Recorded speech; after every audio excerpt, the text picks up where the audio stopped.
Shatamanam Bhavati serial episode 1251 23 April 2025 ఏం జరిగిందో చూద్దాం. రాధ ఇలా కృష్ణుడి బొమ్మతో చెప్తూ ఉంటుంది, ఎక్కడ రాయలసీమ, ఎక్కడ అమ్మవారిపల్లి, ఇంత దూరంలో ఉన్నా సరే ఆ ఊరి పేరు నీ పేరు నాకు వినిపిస్తూనే ఉన్నాయి అంటే నా నీడలాగే నీ ప్రేమ కూడా నాతోటే ఉందని నాకు ఇప్పుడు అర్థమవుతుంది. మీ అక్క వల్ల నా తల రాత మారిపోయింది అనుకున్నాను, కానీ ఈ రాధ రాతలో మురారి రాక ఉంటుంది అని నాకు ఇప్పుడిప్పుడే అనిపిస్తుంది అంటుంది రాధ కృష్ణుడితో.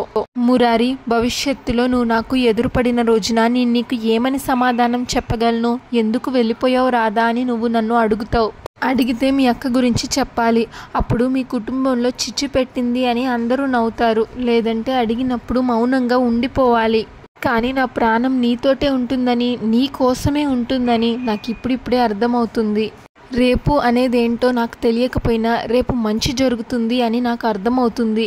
ఇంకా నీలిమ సాయంకాలం అలా బాల్కనీలో నుంచొని సూర్యుని చూస్తూ ఉంటుంది. అప్పుడు కార్తిక్ అక్కడికి వచ్చి, ఏంటి నీలిమ ఒంటరిగా ఇక్కడ నిలబడి అస్తమిస్తున్న సూర్యుడిని చూస్తున్నావేంటి అని అడుగుతాడు. దానికి నీలిమ, ఈరోజు సూర్యుడు అస్తమించినా రేపు మళ్ళీ ఉదయిస్తాడు, వెలుగుని పంచుతాడు. కానీ నా జీవితంలో మాత్రం అస్తమయం తప్ప వెలుగు లేదు అని అర్థమవుతుంది అని అంటుంది. అప్పుడు కార్తిక్, అలా మాట్లాడుకు నీలిమ, నువ్వెంత బాధపడుతున్నావో నేను అర్థం చేసుకోగలను, కానీ భాను పరిస్థితిని అర్థం చేసుకోవడానికి ప్రయత్నించు.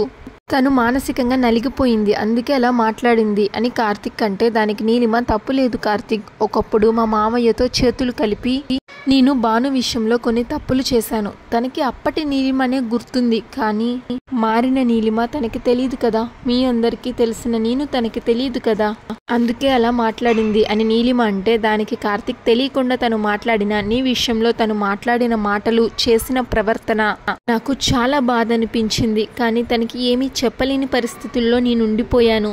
ఇప్పుడు నీకు కూడా అనిపించే ఉండొచ్చు కదా, ఏంటి కార్తిక్ ఇది, నీ జీవితంలోకి ఎలాగో నన్ను తీసుకోలేను అని అన్నావు. కనీసం నీ జీవితం అనుకున్న మనిషి నన్ను మాటలంటుంటే ఆపే ప్రయత్నం కూడా చెయ్యలేదు అని నువ్వు బాధపడే ఉంటావు కదా, అందుకే నా భాను తరపున నిన్ను క్షమాపణ కోరుకుంటున్నాను. అప్పుడు నీలిమ, చూసావా కార్తిక్, నీ ఊహల్లో కూడా నేను లేను, నీ బాధలో కూడా భాను ఉంది, అందుకే నా భాను అని అన్నావు. తన తరపున నువ్వు క్షమాపణ చెప్తున్నావు. నీలో ఉన్న భానుని నేను బయటికి తీలేను, నీకు ఏమీ కాని నేను నీకు దగ్గర అవ్వలేను అని నాకు అర్థమైంది.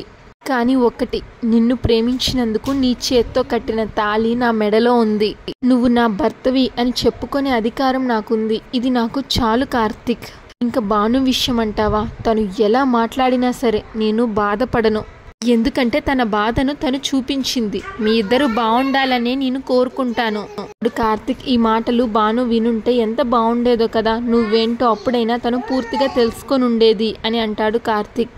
దానికి నీలిమ, కాలం అన్నింటికీ సమాధానం చెప్తుంది అని బామ్మ చెప్తారు కదా, ఆ కాలమే నన్ను మార్చింది, ఆ కాలమే నన్ను మీ అందరికీ దగ్గర చేసింది, ఇప్పుడు ఆ కాలమే భాను మనస్సు మారుస్తుంది అని నేను అనుకుంటున్నాను. అనవసరంగా నువ్వు బాధపడకు, తనని జాగ్రత్తగా చూసుకో, తన కంట పడకుండా నేనే దూరంగా ఉండే ప్రయత్నం చేస్తాను.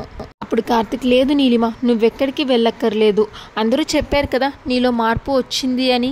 భాను కూడా ఆలోచిస్తుంది, అన్ని సమస్యలు తొందరలోనే సర్దుకుంటాయి. ఇంకా సడన్ గా నీలిమకి ఒకటి గుర్తొస్తుంది. అప్పుడు కార్తిక్, భాను ఎక్కడుంది అని అడిగితే, ఏమైంది నీలిమ అని అడుగుతాడు కార్తిక్. నా ఐటమ్స్ కొన్ని భాను రూమ్లోనే ఉన్నాయి, పొరపాటున భాను చూసిందంటే పెద్ద ప్రాబ్లం అవుతుంది, వెంటనే నేను అన్ని తీసేస్తాను అని అంటుంది నీలిమ. అప్పుడు కార్తిక్, తను బామ్మతో వంటగదిలో ఉంది, నువ్వు తొందరగా వెళ్ళి తీసేయి అంటాడు. సరే అంటూ నీలిమ కంగారుగా అక్కడి నుంచి వెళ్తుంది. మరో పక్కన నీలిమ పెద్దమ్మ స్నేహ ఇలా మాట్లాడుకుంటారు. స్నేహ ఇలా అంటుంది, అసలు ఇక్కడ ఏం జరుగుతుందో నాకు అస్సలు అర్థం కావట్లేదమ్మా. నిన్నటి వరకు నీలిమని వీళ్ళందరూ ఎంతో గొప్పగా చూసుకున్నారు, ఇలాంటి కుటుంబంలోకి నీలిమ వచ్చిందని మనం కూడా మురిసిపోయాం, కానీ ఈరోజు భాను వచ్చేసరికి వీళ్ళందరి ప్రవర్తన పూర్తిగా మారిపోయింది. అప్పుడు నీలిమ పెద్దమ్మ, అదే నాకు అర్థం కావట్లేదే, ఏమన్నా అంటే తన ఆరోగ్యం అని అంటున్నారు. ఈరోజు ఎంత పెద్ద గొడవ చేసింది, వాసుదేవరావు గారు సర్ది చెప్పారు కాబట్టి సరిపోయింది, లేకపోతే పాపం మన నీలిమ ఎంత బాధపడింది. అదంతా తలుచుకుంటే నాకెంతో బాధగా ఉంది. అసలుకే మన నీలిమది ఎంత సున్నితమైన మనస్సు మనకి తెలుసు కదా. అలాంటిది బాధని తను ఎలా భరిస్తుందో అని నాకు చాలా భయంగా ఉందమ్మా అని స్నేహ అంటుంది. మంచి వాళ్ళకే చెడు జరుగుతుంది అని ఇలాంటి సంఘటనలు చూసి చెప్పినట్టున్నారు అని నీలిమ పెద్దమ్మ అంటుంది. నీలిమ మౌనంగా ఉంటుంది కదా అని అందరూ కలిసి తనతో ఆడుకుంటున్నారేమో అని నాకు అనుమానంగా ఉందే. మాట్లాడుకుంటే ఈలోగా నీలిమ సూట్ కేస్ తీసుకుని రూమ్ లోకి వస్తుంది. అప్పుడు నీలిమ పెద్దమ్మ, నీలిమ లగేజ్ తీసుకొచ్చావేంటమ్మా అని అడిగితే, ఈ ఇంట్లో ఉండకూడదు, బయటికి వెళ్ళిపో అని చెప్పి పంపిస్తున్నారా అని స్నేహ అడుగుతుంది. అప్పుడు నీలిమ, ఈ ఇంట్లో వాళ్ళు అలా మాట్లాడే మనుషులు కాదు, వాళ్ళకి మనమంటే ఎంతో అభిమానం. అప్పుడు దానికి నీలిమ పెద్దమ్మ, ఎందుకు లేదమ్మా, ఎంత అభిమానం ఉందో పొద్దున చూసాం కదా అంటుంది. అప్పుడు నీలిమ పెద్దమ్మ, ఉదయం జరిగిన దాని గురించి మీరు ఇంకా ఆలోచించకండి అని అంటే, స్నేహ ఆలోచించకుండా ఎలా ఉండమంటావు, అక్కడ అవమానం జరిగింది నా చెల్లికి, బాధపడకుండా ఎలా ఉంటాం అని అంటుంది స్నేహ. అప్పుడు నీలిమ, చూడండి ఇక్కడ ఏం జరిగినా చూసి చూడనట్లు వదిలేయండి, ఎందుకంటే మనందరం భాను గురించి ఆలోచించాలి. దానికి నీలిమ పెద్దమ్మ, భాను వాళ్ళ మనిషి కాబట్టి వాళ్ళు భాను గురించి ఆలోచిస్తారు, నువ్వు నా కూతురివి కాబట్టి నేను నీ గురించి ఆలోచిస్తాను. నేను స్నేహ నీ గొల్లే ఈ ఇంట్లో ఉంటున్నామమ్మా, నీ వంచన బతుకుతున్నామమ్మా, అందుకే నీకు కన్నీళ్ళు వస్తే మాకు కష్టంగా ఉంటుంది, నీకు కష్టం వస్తే మాకు కన్నీళ్ళు వస్తాయమ్మా. స్నేహ, అది సరే, ఇంతకీ లగేజ్ ఏంటి అది చెప్పలేదు అని అడుగుతుంది. దానికి నీలిమ, ఈ రోజు నుంచి భాను ఆ గదిలో ఉంటుంది కదా, పొరపాటున ఇవి చూసింది అంటే మళ్ళీ లేనిపోని గొడవ జరుగుతుంది, అందుకే ఇవి ఇక్కడికి తీసుకొచ్చేసాను, నేను కూడా మీతో పాటు ఈ రోజు నుంచి ఇక్కడే ఉంటాను అని అంటే, దానికి నీలిమ పెద్దమ్మ, చూసావా అమ్మా, 3 ముళ్ళు వేశాక నీకు తన హృదయంలో స్థానం లేదు అని అన్నాడు, ఇప్పుడు తన భార్య భాను తిరిగి వచ్చాక నీకు తన గదిలో స్థానం లేదు అని అంటున్నాడు, ఇంకొన్నాళ్ళు పోతే ఇంట్లో కూడా నీకు స్థానం లేదు అని చెప్పే రోజులు వస్తాయేమో అని నీలిమ పెద్దమ్మ అంటుంది. దానికి నీలిమ, చూడు పెద్దమ్మ, ప్రతిదాన్ని భూతద్దంలో పెట్టి చూస్తే ఇలానే అనిపిస్తుంది, పరిస్థితిని అర్థం చేసుకుంటే సామరస్యంగా ఉంటుంది. అప్పుడు స్నేహ, ఏంటి అర్థం చేసుకునేది, కార్తీక్ నీ భర్త, భాను వచ్చింది కదా అని నీ స్థానం మారిపోదు కదా, నువ్వు ఆ గదిలోనే ఉండాలి, తనతోటే ఉండాలి, అవకాశం నీకు ఎలాగో ఇవ్వటం లేదు, అందుకే కదా నువ్వు నీ సామాన్లు పట్టుకొని ఇక్కడికి వచ్చావు అని అడుగుతుంది స్నేహ. నీలిమ పెద్దమ్మ కూడా అవును అన్నట్లు తలూపుతుంది. నీలిమ పెద్దమ్మ, అవునమ్మా, ఇదంతా ఒక పథకం ప్రకారం చేస్తున్నారు అనిపిస్తుంది, ఏం చెప్పినా భానుకి తెలియకూడదు, భానుకి చెప్పకూడదు, భాను ఆరోగ్యం అంటూ నిన్ను ఇంతలాగా బాధ పెడుతున్నారే, ఏ భాను ఒక్కతే ఈ ఇంటి కోడలా, నువ్వు కాదా, నీ మెడలో తాళి కట్టలేదా, అలాంటప్పుడు నువ్వు కూడా ఈ ఇంటి మనిషివే కదా, ఆ విషయం వాళ్ళకి తెలీదా, నేను అడిగితేనేమో నువ్వు వద్దు అంటావు, వాళ్ళు తిడితే మాత్రం పడతాను అంటావు, ఆ భాను నీ మీద చెయ్యెత్తినా సరే కన్నీళ్లు కార్చుకుంటూ దండం పెడతా అంటావు, నాకు నచ్చలేదమ్మా, నా కూతురు ఇలా ఉండడం నాకు నచ్చలేదు అంటుంది నీలిమ పెద్దమ్మ. అప్పుడు నీలిమ, లేదు పెద్దమ్మ, నీకు నా మీదున్న అభిమానంతో మీరు ఇంతలాగా బాధపడుతున్నారు, కానీ గతంలో కార్తీక్ని సొంతం చేసుకోవడానికి నేను చిన్న చిన్న పొరపాట్లు చేశాను, అవి గుర్తుపెట్టుకున్న భాను ఇప్పుడు నా మీద కోపాన్ని చూపిస్తుంది, కానీ ఇప్పుడు నేను ఆ పొరపాట్లన్నీ సరిదిద్దుకున్నాను అని భానుకి తెలియాలంటే కొంత సమయం పడుతుంది, అయినా ఎంతకాలం, 6 నెలలు, భానుకి ఎలాంటి ఇబ్బంది లేకుండా ఉంటే తర్వాత అన్ని పరిస్థితులు సరిదిద్దుకుంటాయి అని డాక్టర్ చెప్పారు. అత్తయ్య కూడా మాటిచ్చారు కదా, ఆవిడ మాటిచ్చారు అంటే తప్పకుండా నిలబెట్టుకుంటారు, మీరు అనవసరంగా భయపడి బాధపడకండి, 6 నెలలు సమయం పెట్టారు కాబట్టి నేను ఓపికగా ఉన్నాను, నువ్వు మాట్లాడద్దు అన్నావు కాబట్టి నేను మౌనంగా ఉన్నాను, కానీ 6 నెలలు పూర్తయిన క్షణంలో వాళ్ళు మళ్ళీ ఇదే నాటకాలు ఆడితే మాత్రం నేను ఊరుకోను అంటుంది నీలిమ పెద్దమ్మ. ఆ కార్తిక్ని భాను ముందు నిలబెట్టి, నువ్వు చచ్చిపోయావనుకొని నా కూతురు మెడలో తాళి కట్టాడు అని చెప్పేస్తాను, ఇప్పుడు కార్తిక్ మీద నీకెంత హక్కు ఉందో నా కూతురికి అంతే హక్కు ఉంది అని నేను చెప్పేస్తాను అంటుంది నీలిమ పెద్దమ్మ. అదంతా విన్న బామ్మ ఏంటి అంటూ రూమ్లోకి వస్తుంది. ముగ్గురు ఇక్కడ మీటింగ్ పెట్టారు అని బామ్మ అడిగితే దానికి స్నేహ, నేను బయటకు వస్తే గొడవ జరుగుతుంది కదా బామ్మ, అందుకే ముగ్గురం ఇక్కడ కూర్చున్నాం.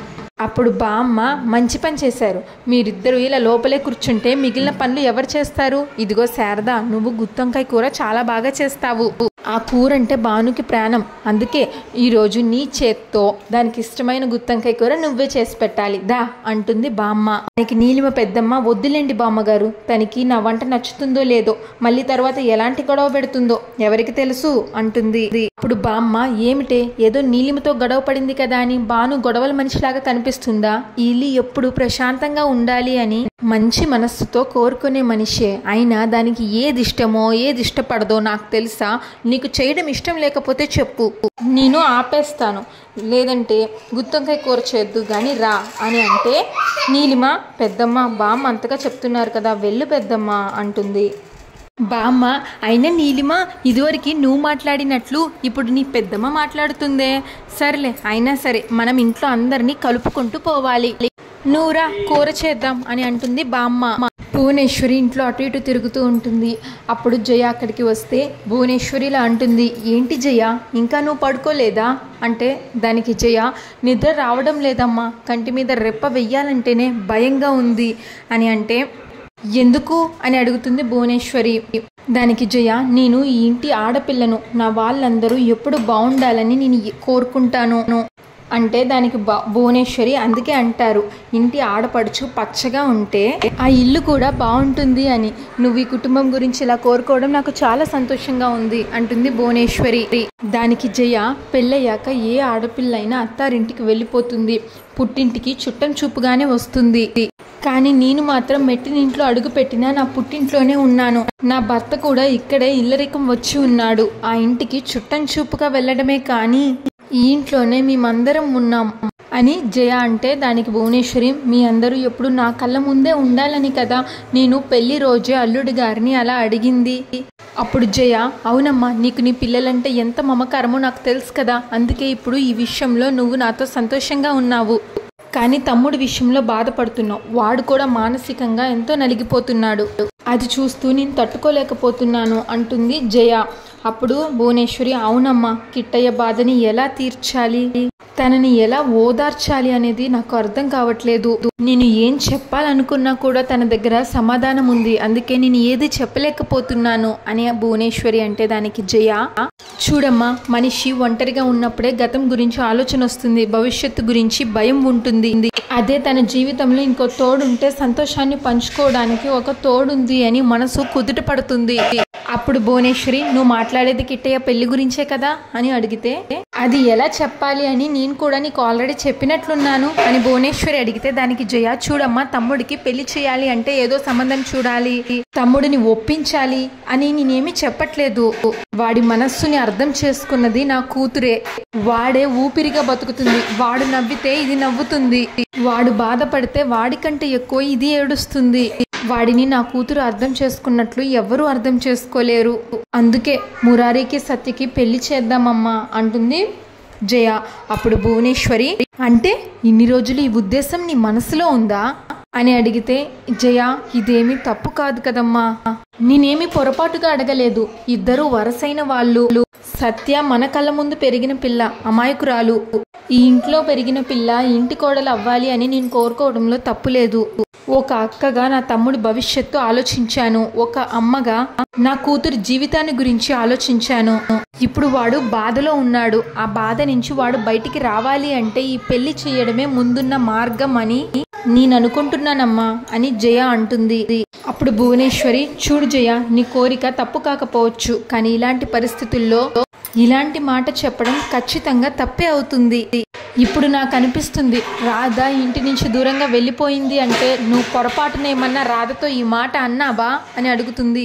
అప్పుడు జయ అదేంటమ్మా అలా అంటున్నావు, నేను తనతో ఏది మాట్లాడలేదు, ఇప్పుడు నా తమ్ముడి బాధ చూడలేక ఇలా చేస్తే బాగుంటుంది అని అనుకుంటున్నాను, నువ్వు అది మాట్లాడకుండా ఇంకేదేదో మాట్లాడుతున్నావేంటి అని జయ అంటుంది.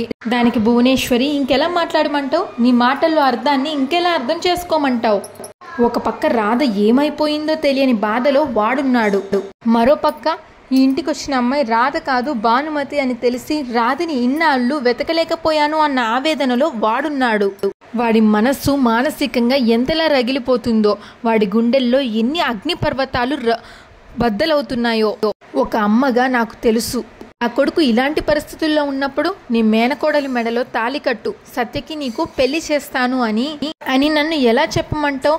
ఏంటమ్మా, నేను రాధని ప్రేమించి తప్పు చేశానా?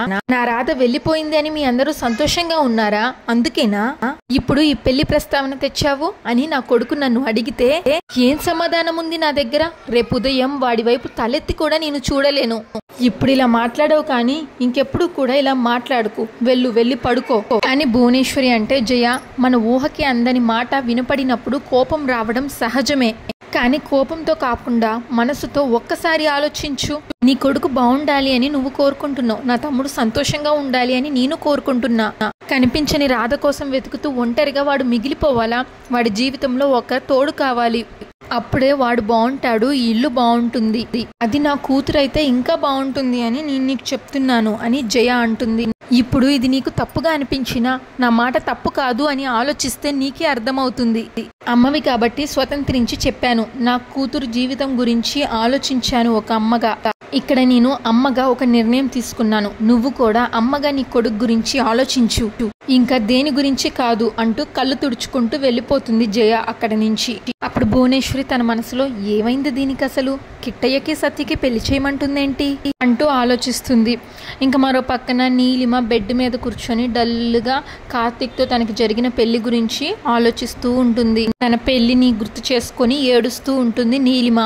ఇంకా కార్తిక్ తనతో అన్న మాటలు కూడా గుర్తు చేసుకుంటుంది. భాను స్థానంలోకి నేనెప్పుడు నిన్ను తీసుకురాలేను, తను నా హృదయంలో ఉండగా నా గుండెల మీదకి నిన్ను నేను తీసుకోలేను అని అన్న మాటలు అవన్నీ గుర్తు చేసుకుంటూ ఉంటుంది నీలిమ. అప్పుడే నీలిమకి ఏంటో గుర్తొస్తుంది. గబుక్కున కార్తిక్ రూమ్ లోకి వెళ్తుంది. కార్తిక్ కంగారు పడిపోతాడు. నీలిమ నువ్వేంటి ఇలా వచ్చావు అని అడుగుతాడు. అప్పుడు నీలిమ కబోర్డ్ లో నుంచి వాళ్ళిద్దరు పెళ్లి ఫోటో తీస్తుంది. మన పెళ్లి ఫోటో కార్తిక్ ఈ కబోర్డ్ లో పెట్టుకున్నాను. ఇదొక్కటే కదా నా జీవితంలో నాకున్న తీపి గుర్తు. ఈ గదిలోకి వచ్చిన ప్రతిసారి ఈ కబోర్డ్ ఓపెన్ చేసి చూస్తే నేను నీ దాన్ని అన్న నమ్మకం నాకు వస్తుంది. అందుకే ఇక్కడ దాచుకున్నాను. కానీ నీ మదిలోనే కాదు, ఈ గదిలో కూడా నాకు స్థానం లేదు కదా. పొరపాటున భాను ఈ ఫోటో చూస్తే ఎంత ప్రమాదం, అందుకే తీసుకెళ్దామని వచ్చాను అని అంటుంది నీలిమ. ఈలోగా భాను ఏయ్ అంటూ సీరియస్ గా వస్తుంది. భాను అని అడ్డుపడతాడు నీలిమకి కార్తిక్. మీరు తప్పుకోండి. అది కాదు భాను, నా మాట ఒక్కసారి విను. తనిక్కడికి ఎందుకు వచ్చిందంటే అని కార్తిక్ చెప్తుంటే చెప్పండి ఎందుకు వచ్చింది అని అడుగుతుంది భాను. ఇది మన గది కదా, మనిద్దరం ఉండాలి కదా, మన గదిలోకి తను ఎందుకు వచ్చింది అని అడుగుతుంది భాను. నీలిమ చేసేదేం లేక గబుక్కున ఆ ఫోటోని దుప్పట్టు కింద దాస్తుంది. ఎందుకు వచ్చావు అని భాను అడిగితే అప్పుడు నీలిమ ఆ దుప్పటిని తీసుకొని నా బ్లాంకెట్ ఈ గదిలో ఉంది భాను, తీసుకెళ్దామని వచ్చాను అని అంటుంది. దానికి భాను నీ బ్లాంకెట్ మా గదిలో ఎందుకుంది, నువ్వే తీసుకొచ్చి పెట్టావా? ఓహో ఈ వంకతో ఈ గదిలోకి రావచ్చు అని ఇదంతా చేస్తున్నావు. నీ బుద్ధి నాకు తెలుసు నీలిమ, వీళ్ళే నువ్వు మారిపోయావు మంచిదానివి అని చెప్తున్నారు. ఇప్పటికైనా అర్థమైందా దీని గుణం ఏంటో అంటుంది భాను. అప్పుడు కార్తిక్ ప్లీజ్ భాను, తను బెడ్షీట్ కోసం వచ్చింది అని చెప్తుంది కదా, అది తీసుకుని వెళ్ళిపోతుంది కదా, ఎందుకు ఇంత చిన్న విషయానికి అంత పెద్ద గొడవ చేస్తున్నావు అని అడుగుతాడు కార్తిక్. భాను ఏంటండి నీలిమని నేను ఒక్క మాట అంటే ఇంట్లో అందరూ తెగ బాధపడిపోతున్నారు. అంతటితో ఎపిసోడ్ పూర్తవుతుంది. ఇంకా నెక్స్ట్ ఎపిసోడ్ ప్రోమోలో వేపన్ వాళ్ళు పూజార్లు ఇంటికి వస్తారు. నమస్కారం పెడితే నమస్కారం అండి మీరేంటి ఇలా వచ్చారు అని అడుగుతుంది ఊర్మిళ. గురువు గారు కంచికి వెళ్లి అభిషేకం చేయించారు అమ్మవారికి. ఈ మధ్య మీ అబ్బాయి కార్తిక్ కి పెళ్లి జరిగింది కదా, ఆ దంపతులిద్దరిని ఆశీర్వదించి ప్రసాదం మీకు ఇచ్చి రమ్మన్నారు అని పంతులు చెప్తారు. వాసుదేవరావుకి గుండు ఉంటుంది. ఇదే టైంలో కార్తిక్ నీలిమ హాల్లోకి వస్తారు. భాను కూడా పాపనెత్తుకొని రూమ్ నుంచి బయటికి వస్తుంది. వచ్చిన పంతులు నీలిమ కార్తిక్ ని అక్షంతులు వేసి ఆశీర్వదిస్తూ ఉంటారు దంపతులుగా. అది భాను చూస్తుంది. చాందిని భాను కలిసి కిందకు వస్తుంటే భాను ఇదంతా చూస్తుంది. భాను చాలా సీరియస్ గా కిందకు వస్తుంది. అది చూసి ఊర్మిళ ఇంట్లో కుటుంబం అంతా భయపడతారు. కార్తిక్ కూడా భయపడతాడు. మరి రేపేమవుతుందో చూడాలి. Shatamanam Bhavati serial regular update కోసం మా ఛానల్ని సబ్స్క్రైబ్ చేయండి. ఈ ఎపిసోడ్ పైన మీ అభిప్రాయాన్ని తప్పకుండా కామెంట్ చేయండి. Thanks for watching.